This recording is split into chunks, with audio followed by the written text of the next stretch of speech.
یہ امام کا مکالمہ تھا اپنے بھائی عمر الاطرف کے ساتھ. امام نے اپنا مقصد بیان فرمایا، فرمایا میرا مقصد یہ ہے کہ میرے نانا کی بھی سیرت زندہ ہو، میرے بابا کی سیرت بھی زندہ ہو. ایک صلوات پڑھیں بابا بلند ہو.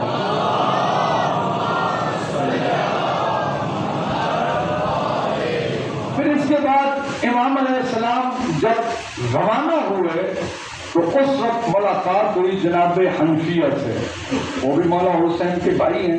اب اس بات میں چلا جاؤں گا تو میں نے چونکہ خطبات کربلا میں پہنچنے کے بعد بھی مولا کے بڑے اہم خطبات ان کو بیان کرنا ہے. کون تھے جناب حنفیہ، وہ کیوں مدینے میں رک گئے، یہ میں آپ کو دعوت دیتا ہوں، آپ خود جا کے مطالعہ کیجئے کہ کیوں رک گئے تھے اور ان کے رکنے پر امام راضی تھے.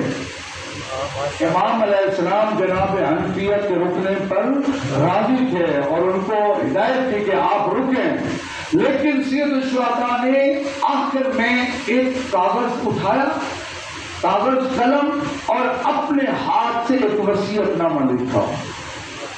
وہ وصیت نامہ بھی مقصد قیام امام حسین علیہ السلام کو واضح کر رہا ہے. اگر آپ اجازت دیتے ہو میں اپنی خدمت میں تلاوت کروں.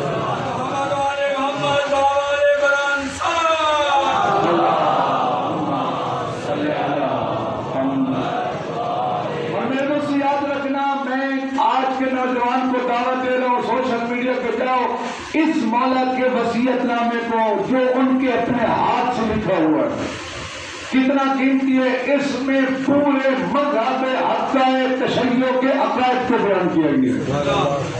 سید الشہداء نے